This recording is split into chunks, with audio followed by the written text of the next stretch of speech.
last 48 hours of PNB of 24 hours.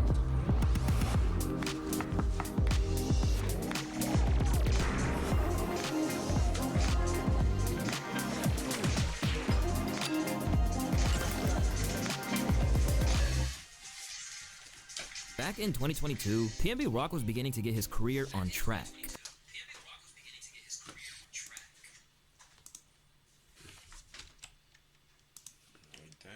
After settling in LA with his baby mama, the rapper was looking to bring himself back to the level of prominence he was at back at the height of his fame. Unfortunately, it seems as if the combination of his name recognition and the wealth he openly displayed eventually became a recipe for disaster that ultimately set the stage for his tragic fate on the floor of a Roscoe's Chicken and Waffles in Los Angeles. But while the reports initially claimed that the people who took his life were simply trying to rob him after discovering his whereabouts, new evidence and details have emerged that show there's much more to the story than what we previously thought. My name is Luesta, and these are the last 24 hours of PNB Rock. Although he grew up in Philly and even took his stage name from the two German streets that raised him in Pastorius and Baint, the rapper, whose real name is Rakim Allen, settled in LA 2 years prior to the issue that would soon take his life. While he was there, he spent most of his time around his daughter and baby mother Stephanie Siebenhuang. Beyond that, he was focused on rebuilding his career, aspiring to once again reach the heights that he did on tracks such as Selfish. Over time, Rock started settling into the Cali lifestyle, but he wasn't naive. He knew a city ran by Crips and Bloods for years wasn't exactly the safest place for a young rapper rocking jewelry and cash. At first, he was taken aback by how bold and open they were about their criminal behavior, especially compared to what he grew up around. Where I'm from, we like sneaky criminals. Like in LA, it's like they bold. It's like they want you to know. They want to spark a conversation with you first before they get into some shit. Some of them might just go crazy. In that same interview with Academics, which went live just 2 years before his death, he discussed an altercation that he had on Fairfax of all places. This one, like we outside, we on Fairfax. I'm like, man, you know, I already paid the bitch. We out. Gangsters out there on Fairfax. Like that's what I'm saying. Like what the fuck is going on? Like I'm on Fairfax right now. So I'm like, man, we out of here. You feel me? Like we going. My girl, like, no, we. I'm like, I'm just going off of the vibes. Like we out. Is she peeping the energy? Because I'm no, she ain't peeping. Point. Yeah, she ain't peeping. We drive probably like 2 blocks in the street. She thinking this shit a game. She pulled over somewhere else. Like, oh, I wanted to go to this store right here. And then in a mix of me, like telling her like where to park at, like somebody just came fast as shit and took the parking spot, like the same spot that we. Yeah. I'm like, yo, they must have been following me or something, bro. How the fuck this car get behind me this fast? Like I ain't even look. I look back and that shit was there quick as shit. And then when I walked past, like the car bombed out. Like this shit tinted to the max. Oh yeah. But despite all the danger that surrounded him all his life, PNB had miraculously managed to avoid getting held up. Still, he was well aware that he had to move correctly if he wanted to keep things that way. No, I never got robbed ever in my life. I done seen people die. I done been around people that died. When that shit hits your crib, it's like you know, like all right, no, this shit real life. You feel me? Like anybody can die. The last person that you expected could die. It doesn't make you nervous though, like. Oh, it make me just alert. But I still be on some shit like even out the country, I be feeling like it's niggas like that out here too. In this sense, he acknowledged his visibility and accessibility to the public, noting that he must remain aware of that if he was going to be safe. Label just put me in certain places that I didn't know about, you know what I'm saying? They just let me meet people that I would have never met. Outside of that, I was a ground worker, you feel me? Like I'm on the ground, I'm touching the people, you feel me? Like I'm really like out here in the clubs, in the streets, you can see me, you can feel me, you feel me? I wasn't one of them type of people and I'm still like that. That's why I be saying like I gotta be have to sometimes remember like nigga, you famous, you feel me? Like you gotta move a little different. But that just come down to that. Because of his fame and the flashy lifestyle that came with it, PNB had to be on his guard. But that wasn't the case the night before tragedy struck. That evening, he was at his close friend and fellow MC Thhe Grizzly's engagement party. A chance to celebrate a longtime ally and previous collaborator, PNB and Stephanie enjoyed a night out away from the prying eyes of the public. And at that event, everyone was flexing their jewelry. Plain James, Buckstones, even, hey, at least 60 and up, everybody in this bitch. Now, what should have been a night for joy for everyone involved is now overshadowed by sadness. Because for Thhe Grizzly and everyone in attendance, it would be the last time they would ever see PNB again. Talk about losing PNB Rock, who was somebody who you were close with.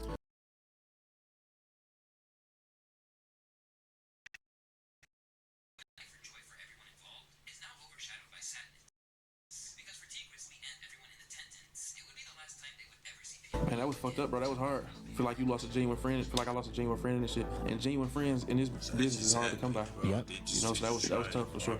Yeah, because I feel like you were with him the day before, maybe? At the engagement party, yeah. Still, it's clear that Rock's last night with his friends was a highly enjoyable time. Shortly after Rock's passing, Grizzly revealed in another interview that PNB was lit that night. Long live PNB Rock, man. Yeah, for sure. What was y'all last conversation? Our last conversation, he was telling me, like, man, I'm happy ain't nobody see me sneak off and throw up. Because I was just kicking it. Yeah, like he was at the engagement party, like super drunk, and he don't drink like that, like he a lightweight. You know what I'm saying?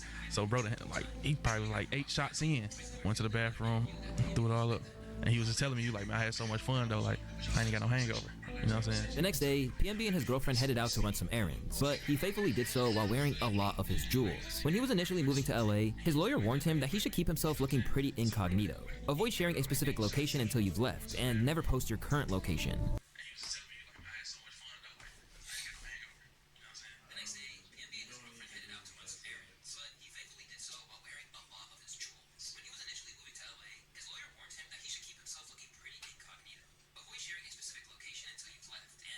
Yeah.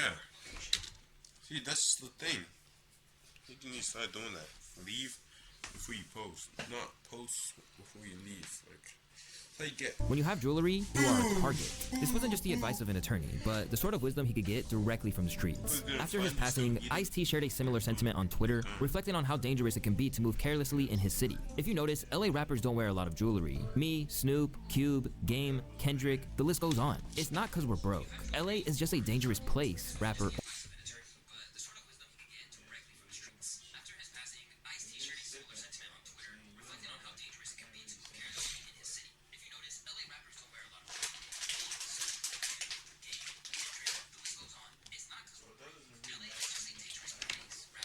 Real shit, why you basically this like pulling up in a Lamborghini. Sitting in the house as a Lambo. As a luxury car. No, that's bad. That's a bad analogy. Okay, you're the poor richest guy in the neighborhood and everyone knows that you're literally a target. People are gonna be thinking you have money in your house and stuff. And other things. Or not. And speaking of the game, he seemed to know exactly how precarious a rapper's life was out in the city. Because years before PNB's life would be cut tragically short, he outlined a situation that was very, very similar to what happened to him on a 2007 track entitled Murda, where he spit, "When you eat at Roscoe's, watch out for the chain snatchers. Take it off slow, or you might get killed. If the Grape Street Crips don't catch you, the Rolling 60s will." Still, for whatever... Why the hell did he I think he basically just not really manifested it. I think that's the thing. Basically just manifested it. Reason, Rock didn't really get the memo, and others had tried to intervene in the past. According to Whack 100, he had previously looked out for him when Rock was moving recklessly in New Mexico. I know PNB was just with us in New Mexico at Albuquerque at a show. You know what he did to me? He walks in our dressing room, all this jewelry, where's your security? He told me God got me. You know what I did? Took my security guard named Pet Bull off of Blueface and put him on him. You know why? PNB would have got robbed and rushed over there. Who they was gonna blame? Who you think they would have blamed? You. That's a fact. Even when Whack took this preventative step, PNB still believed that he had the world on his side. You can't run around like this. Now, if PNB would have been in that Roscoe's with none of that jewelry, they probably would have asked him to take a picture. If he would have gave it up, he'd still be here. So you're saying that the PNB Rock didn't want to give us jewelry? Definitely did. He was hesitating. You in the jungle of Los Angeles County. They ain't playing. You got a 35-second window. Either you gonna give it to them willingly, or they gonna take it their best way they can. But in September of 2022, his luck unfortunately ran out, and the news brought hip-hop to a standstill. There's a rapper named PNB Rock, and he had a lot of devoted fans. One of them spoke to us here at Roscoe's Chicken and Waffle this morning, and he says he is heartbroken. He was unique. He had a specific, his tone of voice was just, something you never heard before. And he talked about, like, the struggle. It was 1:16 p.m. on September 12th when the assailant emerged through the doors of Roscoe's. After a brief commotion where Rock tried to retrieve his gun from his jeans, PNB was killed right in front of his girlfriend. All the while, the restaurant's unarmed security guard fled the scene, leaving Rock to fend for himself, his girlfriend. All the while, the restaurant where Rock, 16 p.m. on September 12th when the assailant emerged through the door. Niggas need to have weapons.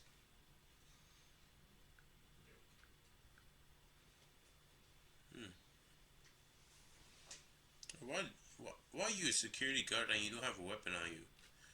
Maybe he probably had like a maybe knife or some shit, but like no bed, no gun, nothing. Kinda ass, no gun. Niggas just out there being an NPC around just random niggas, bro. If he kills criminal, how the fuck are you killing him? Can't just pull nothing out. Nothing.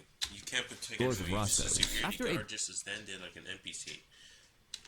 brief commotion where Rock tried to retrieve his gun from his jeans, PNB was killed right in front of his girlfriend. All the while, the restaurant's unarmed security guard fled the scene, leaving Rock to fend for himself. In the scuffle, he was shot in the chest and back, and when cops arrived 10 minutes later, they tried their best to revive him, but sadly, he passed away. In the immediate aftermath, hip-hop was shocked and horrified.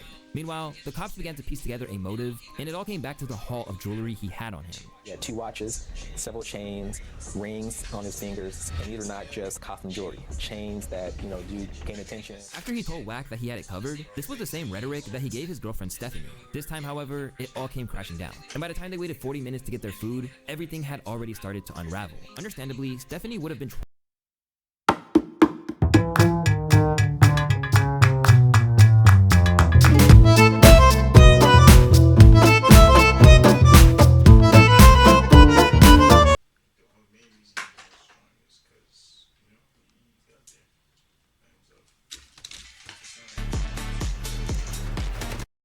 by what she saw, and as the news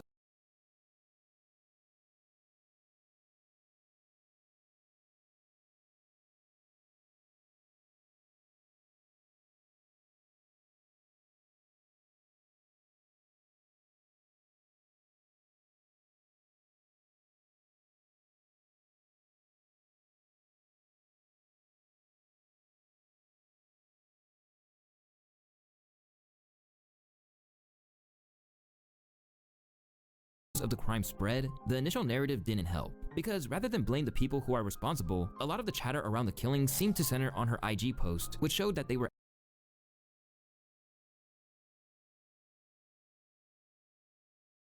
at Roscoe's. Even the cops didn't help, with Los Angeles Police Chief Michael Moore declaring that he was telling his family with his girlfriend or some kind of friend of his, and as they were there, he was brutally attacked by an individual who apparently came to the location after a social media posting. Then, rappers weighed in too, with many of them suggesting that the blame was on her head. Specifically, Kodak Black took it to the extreme, claiming that hoe might as well off herself. Nicki Minaj added to this perception that Stephanie was to blame, telling her millions of barbs that, after Pop Smoke, there's no way we as rappers or our loved ones are still posting locations to our whereabouts. To show Waffles and some fried chicken, he was such a pleasure to work with. Condolences to his mom and family. This makes me feel so sick. Jesus. Hashtag PNB Rock. But it wasn't exactly unanimous, with rappers such as Nicki's rival, Cardi B, coming to Stephanie's aid. I highly doubt they were looking at PNB's baby mom's IG. He was in a bad location, and people stay outside plotting. It's very irresponsible and inconsiderate to blame her for something so tragic. We should be sending her nothing but love. This opinion was echoed by his lawyer, who said that, I believe he was probably followed. It doesn't make sense to me that the murderers were stalking her social media posts, Florio said. What his girlfriend did was very innocent. I can't fault her for that. Over time, people would wonder exactly what went down, and if Stephanie truly had an inadvertent role in it. And slowly but surely, the truth about what really went down would come to light. And everybody can stop blaming PNB Rock's girlfriend, because apparently these people were already at the restaurant's parking lot when PNB arrived. These motherfuckers were hungry and broke, okay? Now they see PNB Rock pull up in that nice S-Class, got the diamonds all dancing, water dripping off his neck. They see the girlfriend also got a bunch of jewelry. They broke as ever. Now, here's the thing, man. The father, pure coward, okay? His name is Freddie Lee Trone. He's actually on the run. He allowed his son to get caught. His son was a shooter. So, remember when I told y'all he was a shooter? He wasn't a shooter. His son, his 17-year-old son, was the shooter, and the guy trying to rob PNB Rock. He was the guy in the car waiting to try to be the getaway driver. As the dust settled on the crime, authorities revealed that Freddie Lee Trone, 40, and his 17-year-old son were each charged with 1 count of murder, 2 counts of second-degree robbery, and 1 count of conspiracy to commit robbery. In addition, Trone's wife, Chantel, had also been arrested and charged with 1 count of being an accessory. In the wake of the event, District Attorney George Gaskin said PNB's killing had dimmed a bright light in the lives of his fans, friends, and most importantly, his family. The accused individuals' alleged actions in this case were heartless and cruel and robbed the world of Mr. Allen's talent. But as the investigation has progressed and sentences were bestowed on those responsible, new footage has shined a light on what really happened. And shockingly, it has been revealed that someone in Roscoe's was actually involved in setting up this horrendous crime. In the footage, a man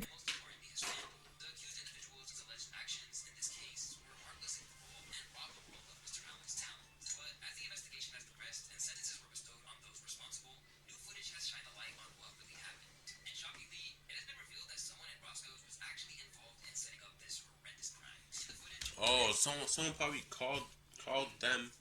They knew. Okay, so like basically, they were probably eating that. I'm making my own type of theory. So look at me right now. Look at me. So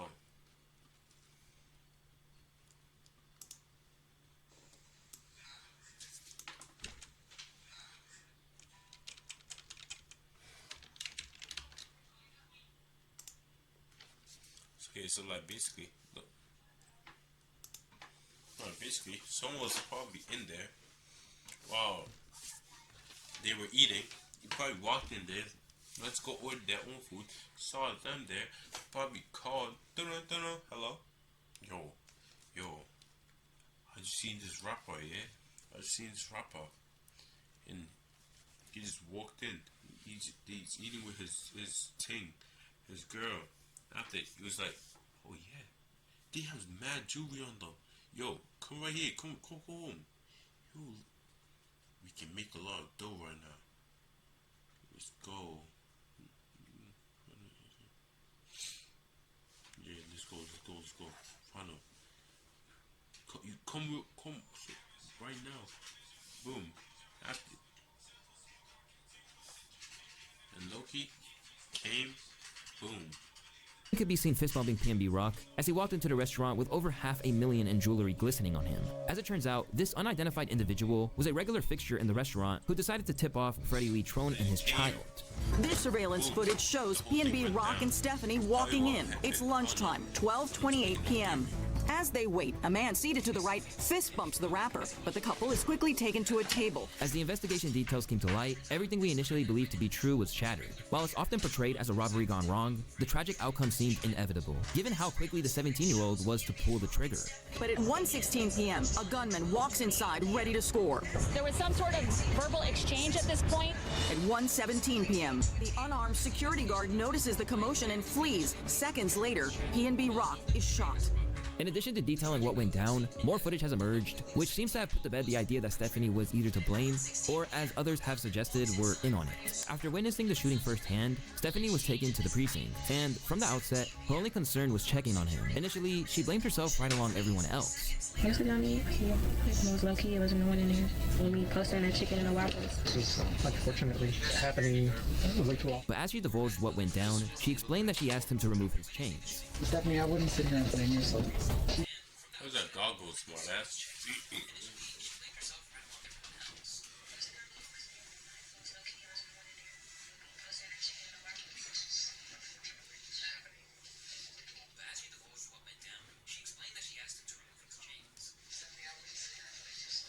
What the hell did he, like, real shit? Everyone's been telling.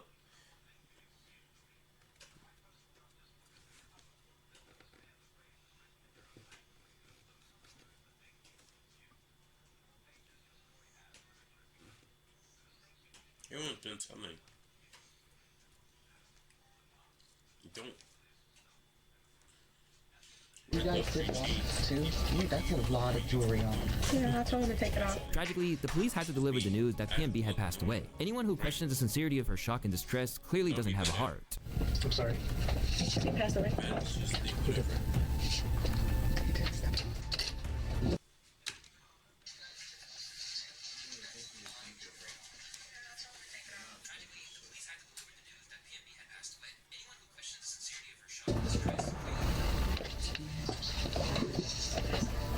Are you serious?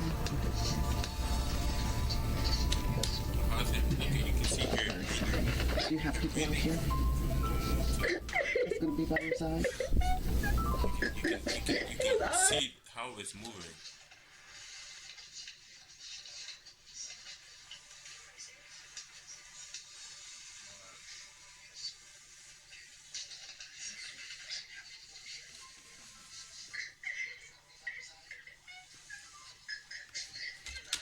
Technically, I was low-key right. Some nigga tipped them off, called them, yo, it's cold, rappers are here. Yo, we can make a lot of bread off him. He got mad chain on him. After boom. Like, you can actually feel bad for her. I think she didn't even deserve it. Maybe she didn't know. No matter what happens from here with her life, Stephanie has to carry that loss with her. However, it's become increasingly clear that it has nothing to do with her, and that 40-minute wait for food completely vindicates her. Because what they didn't realize as they sat there waiting for their meal was that the killers were already lurking nearby, ready to strike. In that photograph was only the food. Now you can finally drink out of a cup. There wasn't an arm or jewelry or any type of wearable items, nothing valuable on the post. That could not have given enough time to orchestrate a plan. This is where Tremont Jones comes into the picture. After he fist bumped him, he began making calls and alerted Freddie Trone Jr. too, who was in the store, and what he had on him. But what they don't know, outside in the parking lot, a plot is being hatched to rob the rapper of the $500,000 in jewelry that he's wearing. Dapping him up then dropping him is so crazy. From there, Freddie Trone arrived and the plan was hatched. After they discussed what was going down, Freddie returned with his son, who exited the vehicle wearing a shiesty and a purple t-shirt. Soon, things would occur that would change everything for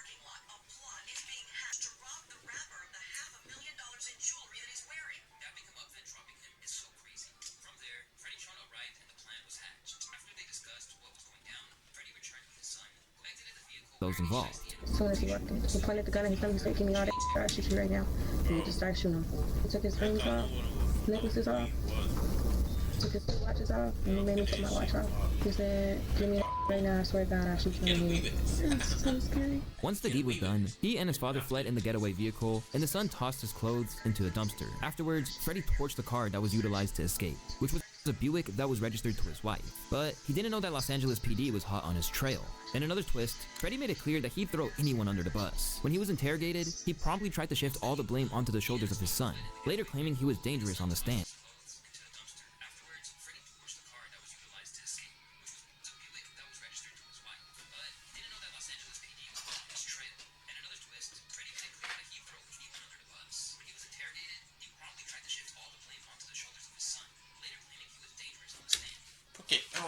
Bro, nigga's a bitch. Why the fuck are you basically call your son for a job? You're supposed to be taking the blame on yourself after you throwing the nigga under the bus. Oh, it was his fault. Nigga, I called you, literally probably forced him to do it, and he did it. When he's 17, he followed his father. What his father said is what he does. You literally have all the authority, and you actually being an L man and just putting it all the blame on him. So now there's like who can't get the cards, you can't sell cards to other people. He goes by with PNB Rock. This is the case that we're investigating right now. That's really unfortunate. If y'all figured this guy, my son did it, why he ain't hurt? You're in here for murder. For 187. In the end, the evidence was so abundant that they got a conviction without jewelry or a murder weapon being recovered. Freddie Lee Trone has been sentenced to 31 years to life in prison. Meanwhile, his son, who is now 19 years old, still awaits his fate. But Freddie still somehow maintains his innocence. In the aftermath of his passing, PNB Rock has unfortunately become not just another hip-hop legend that passed on too soon, but a cautionary tale. Although he moved to LA, PNB ultimately lulled himself into a false sense of security based on the rep he had in Philly. This story comes down to this. PNB Rock, who probably was moving around LA in not a celebrity capacity, he was moving around like a regular guy, but it wasn't a regular guy that was broke. He was a guy who, number one, came from Philly, and that is also like sometimes that's a Trojan horse sometimes, where you come from a place where you're like, yo, I really was in the trenches of Philly. I know how real niggas give it up. So when you go out somewhere else, you're not thinking, oh, I'm a rich rapper that is now seen as cheap, that's now seen as food. I'm a real street nigga. Niggas gon' shit. I used to be them. I used to rob niggas. I used to whatever. You know, a wolf gonna respect a wolf. So a broke ass nigga, ain't no wolf got $500,000 in jewelry. You know what I'm saying? While he maybe didn't heed the advice that he should have taken, PNB likely got around Los Angeles plenty of times without incidents. But it only takes one time for things to go left and change everything. There's a part of this that everybody likes to act like, oh, I would never be in that situation. But part of living life is these unexpected.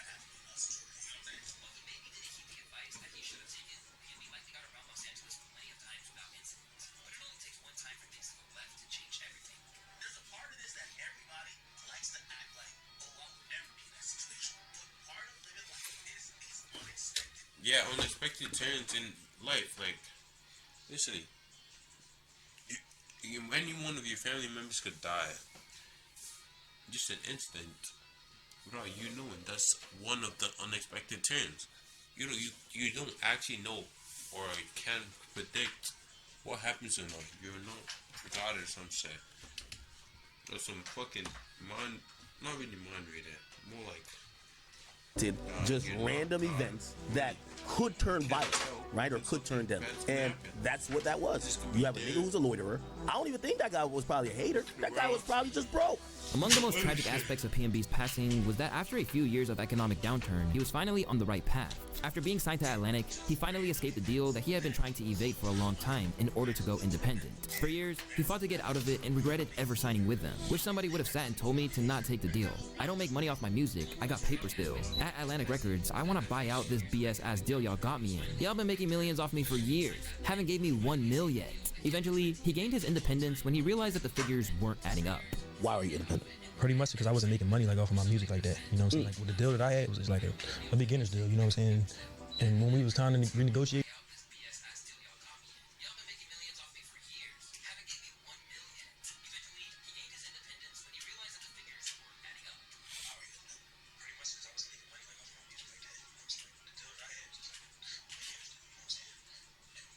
They always be doing, they scam you. You probably didn't read the contract.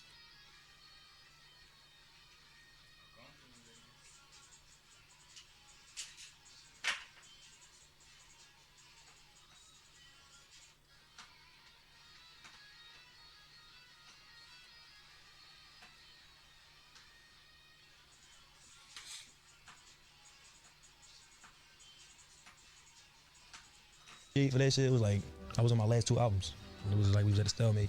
And we just really came to the agreement like, man, we don't Just want to like a bigger advance because I'm pretty sure it wasn't no like me personally. Like I didn't know even about. I was getting a little money. I ain't gonna say they wasn't giving me no money, but it wasn't like the money that I was generating. You know what I'm saying? So I ain't think the way they was kicking it to me, I felt like I was like not doing enough. You know what I'm saying? Like I felt like I need to go harder. But when I started looking at the numbers and all of that shit and the money that you can generate off of these type of numbers, I'm like, hold up. From there, he got on his independent grind, dropping music through Empire, and thankfully, he owned his masters, ensuring that long after he passed on, his family will be able to reap the rewards of his incredible talent. Although PNB's passing still stings for everyone involved, it has left a legacy of increased awareness of how rappers should conduct themselves on social media and when they're moving through territory they're not necessarily familiar with.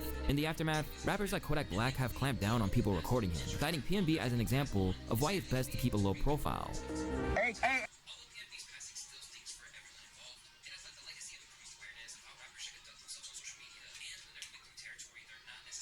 Safe, I know.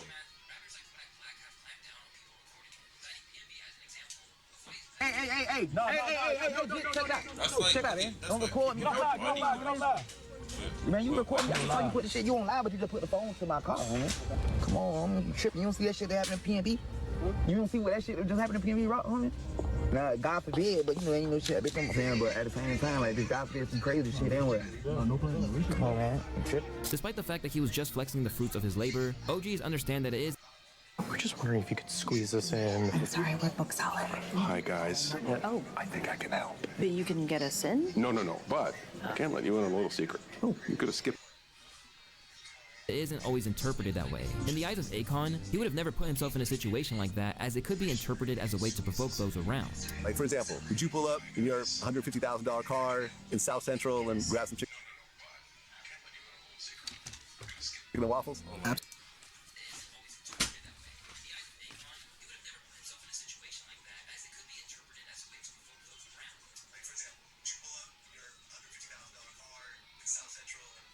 Fuck no. Fuck no. Like, listen, that's an easy way to get robbed. You're basically going into a broke neighborhood. At least, you can look, you do that if you're in a rich neighborhood.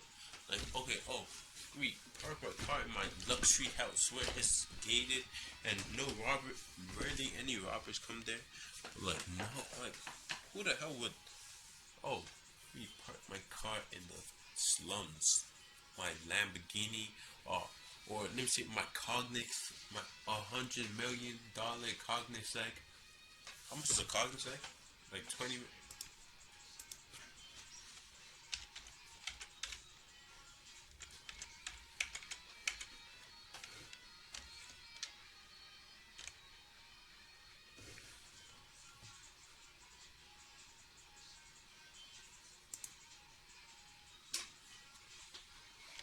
$3 million Cognizant. Like, ooh, can you see the whole thing? 16 mil. This shit zooms. That's like the fastest car in the world. No, besides racing. Absolutely not. What?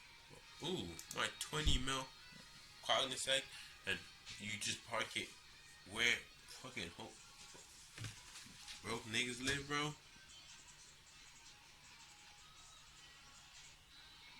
You basically asked him to, rob me.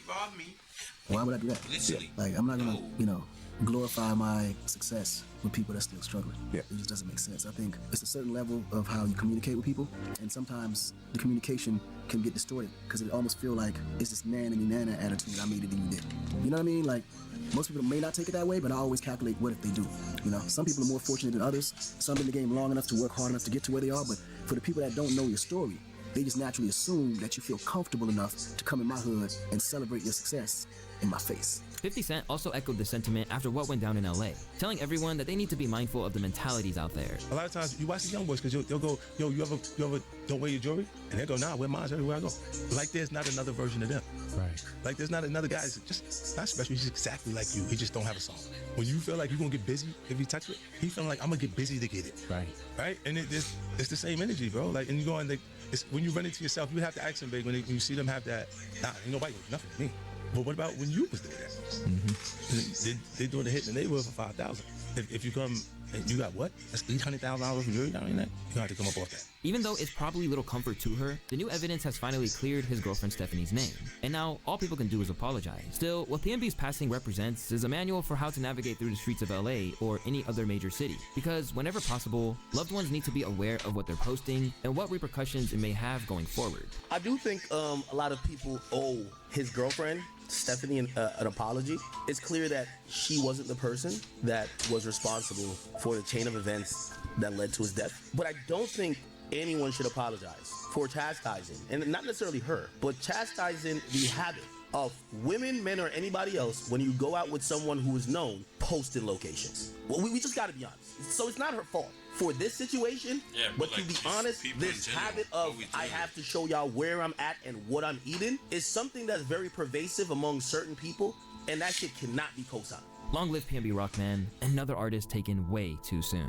As always, it's your boy Luis, and I want to thank y'all for watching today's video. If you guys did enjoy it, you can check one of the 2 videos on the screen, or just drop your boy a like and subscribe. Till next time, my friends. Peace. With Eastside Mario's all you can eat, you manja, manja, manja. Oh, Pop, they got more salad. Oh, Pop, they got more soup. Oh, Pop, they got... Charleston White has made a major name for himself as the enemy of gangster rap. What the fuck am I watching, bro?